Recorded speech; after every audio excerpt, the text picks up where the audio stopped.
Hey there mga asan guys! Welcome back to my channel. For today's video, we will react sa performance ni JM De La Serna dahil marami nagtatag sa akin. Supposedly hindi nga muna tayo magre-reaction dahil hindi rin pa tayo ganun ka-okay.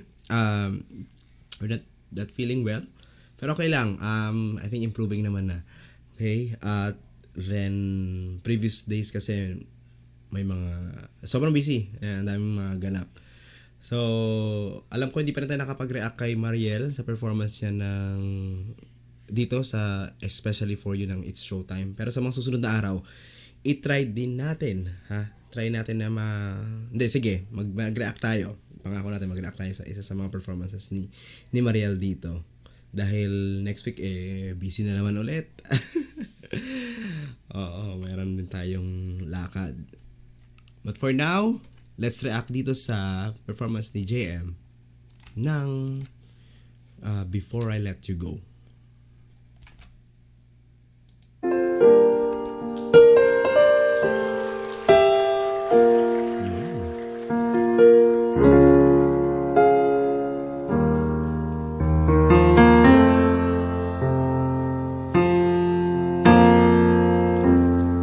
I can still remember yesterday. We were so in love in a special way, and knowing that you love me made me feel oh so right. Galing. Yung hagod na ano lang, alam niyo yun kasi especially mag-ex tong pinapresent nila, di ba? So, kailangan madamdamin talaga yung the way you will sing it eh. And ganun yung pinapadama ni JM sa kanyang hagod. At hindi malakas. Umpisa pa lang eh.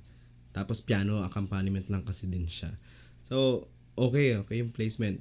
I think yung last time na nireacta natin was yung magmi-meet na, no? Dito kasi magsisimula pa lang kasi nandun yung mag-ex sa LED, sa backstage sila galing, then papunta yan sa harap. Ayan yung mga ganun yan, mga clips na napapanood natin. Now I feel lost, don't know what to do. Each and every day I think of you, holding back the tears I'm trying with all my might, because you've gone and left me standing all alone. Uwi pa na yung all niya. Me standing all alone. Yung mga ganong pabitin. Goods yun. Goods yun. Ayos yun.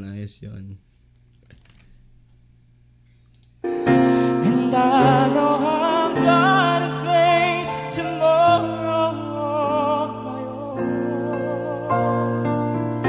But baby, In fairness sa mga acting ng dalawang mag-ex, kailangan fierce lang sila or poker face lang. Mata-mata, walang ngingiti. before I let you go, I want to say I love you. I hope that you're listening and it's true. It'll be forever. Hindi niya kinanta yung Baby. Well, kanya-kanyang ano naman. Tinuloy kasi ni JM.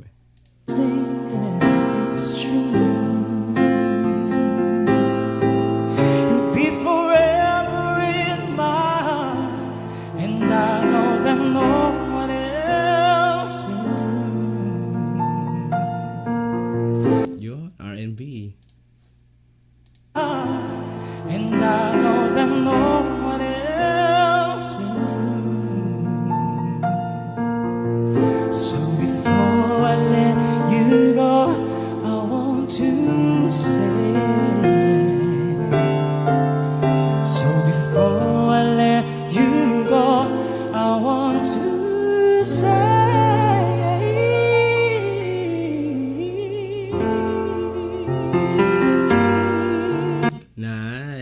Nice JM. At this version niya, no? Hindi hindi ginaya yung version ng Freestyle Mate be do sa recording or yung recorded na lumabas sa mga album, yung single, at saka yung live performance nila. I love you. Ulitin natin yan. Ang ganda. So before I let you go, I want to say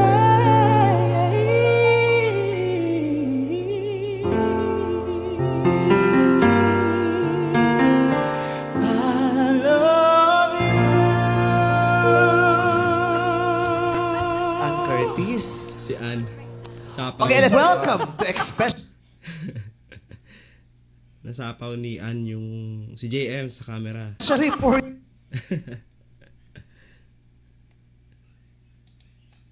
Isa pa. Hindi natin yun.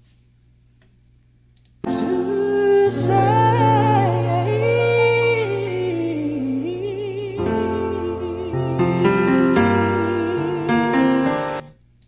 I love you. Ayan. Ang Curtis.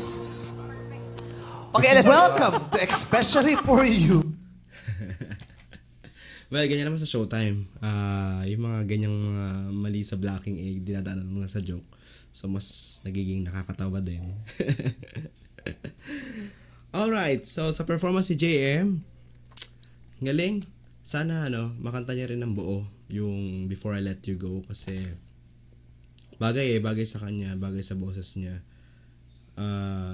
Yung ganito lang din, kahit hindi full band, para soothing lang, relaxing. Di ba? Parang part of their concert, kantayin niya yung Before I Let You Go na ganito yung areglo. Piano lang. Kasi yung original may mga palo.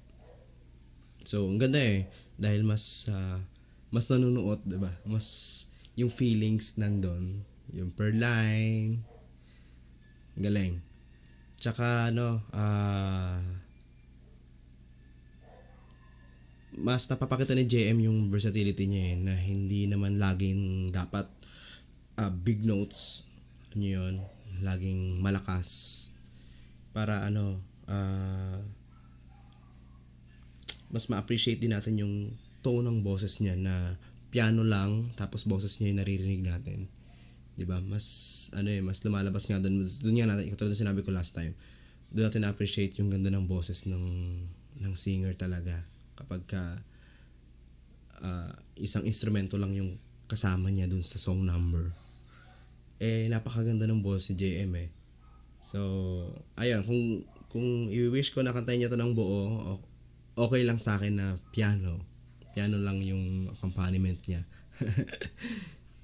Sa ibang song, pwede naman yung full band. Pero tong Before I Let You Go, para mas dama nung makikinig. Yung mga may pinagdaanan na mga hiwalayan, ganyan. Very good, very nice, JM. Ayos. Regular na ba sila sa Especially For You?